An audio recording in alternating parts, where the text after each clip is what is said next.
Shalom saudaraku, hari ini kita berjumpa kembali dalam program Marturia Ministry.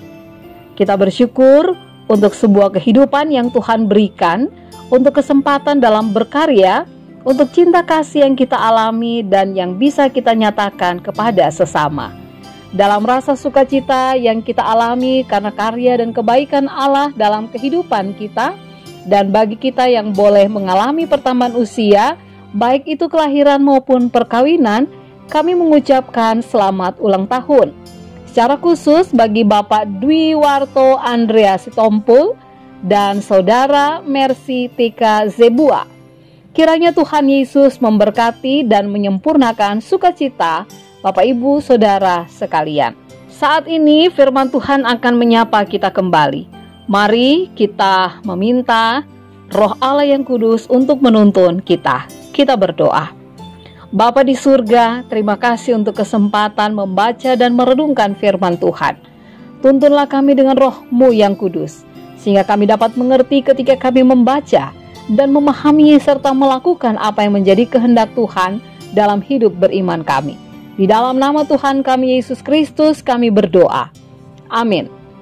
Bapak Ibu Saudara, bacaan Alkitab kita pada saat ini terambil dari kitab Injil Matius pasal 21 ayat 1 hingga ayatnya yang ke-11 yang menyatakan, ketika Yesus dan murid-muridnya telah dekat Yerusalem dan tiba di Betfage yang terletak di Bukit Zaitun, Yesus menyuruh 2 orang muridnya dengan pesan, pergilah ke kampung yang di depanmu itu dan di situ kamu akan segera menemukan seekor keledai betina tertambat dan anaknya ada di dekatnya. Lepaskanlah keledai itu dan bawalah keduanya kepadaku. Dan jikalau ada orang menegur kamu, katakanlah, Tuhan memerlukannya. Ia akan segera mengembalikannya. Hal itu terjadi supaya genaplah firman yang disampaikan oleh Nabi. Katakanlah kepada putri Sion, lihat, rajamu datang kepadamu. Ia lemah lembut dan mengendarai seekor keledai beban yang mudah. Maka pergilah murid-murid itu dan berbuat seperti yang ditugaskan Yesus kepada mereka. Mereka membawa keledai betina itu bersama anaknya, lalu mengalasinya dengan pakaian mereka, dan Yesus pun naik ke atasnya.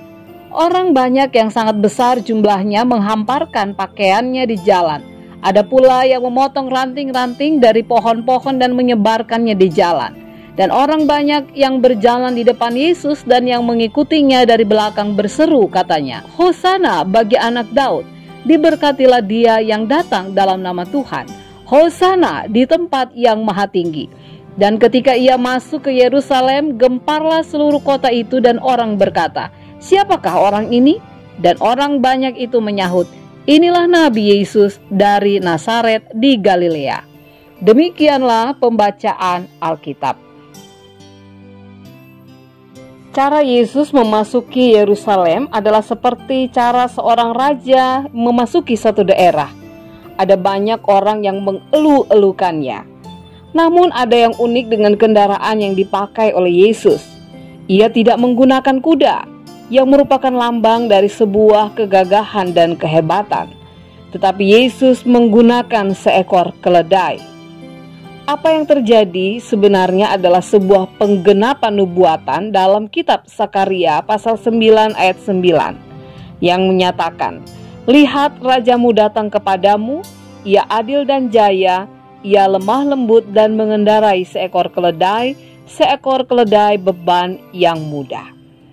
Mengendarai keledai adalah simbol dari perdamaian. Yesus menunjukkan bahwa kehadirannya adalah sebuah perlambang kesederhanaan. Yesus tidak datang dengan kekuatan senjata, melainkan kasih. Yesus juga ingin menunjukkan bahwa ia adalah Raja yang berkuasa, tapi ia juga adalah Allah yang memiliki kerendahan hati. Saudaraku, firman Tuhan hari ini mengingatkan kita, sekaligus juga menohok kita, karena bisa jadi kita adalah orang yang mungkin belum saja menjadi seorang raja yang hebat, tetapi kita sudah menjadi orang yang sangat tinggi hati. Belum apa-apa sudah lupa daratan. Kalau saat ini Tuhan mengangkat atau membuat kita menjadi hebat, jagalah hati kita untuk tetap rendah hati. Amsal 18 ayat 12 dikatakan, Tinggi hati mendahului kehancuran, tapi kerendahan hati mendahului kehormatan. Seberapa kita bersedia rendah hati akan menentukan seberapa tinggi Tuhan akan mengangkat dan mempromosikan kita. Karena itu Bapak Ibu Saudara yang kekasih dalam Tuhan, ingatlah bahwa kerendahan hati adalah akar dari segala karakter yang akan menopang kehidupan kita. Amin. Bapak Ibu Saudara-saudari yang dikasihi Tuhan, mari kita berdoa. Bapa di sorga, terima kasih untuk firman-Mu yang sudah menyapa kami kembali. Terima kasih karena kami selalu diajarkan untuk dapat melakukan apa yang menjadi kehendak Tuhan. Bahkan kami mengucapkan terima kasih karena Tuhan Yesus sudah mengajarkan dan memberikan teladan bagi kami untuk menjadi pribadi yang rendah hati.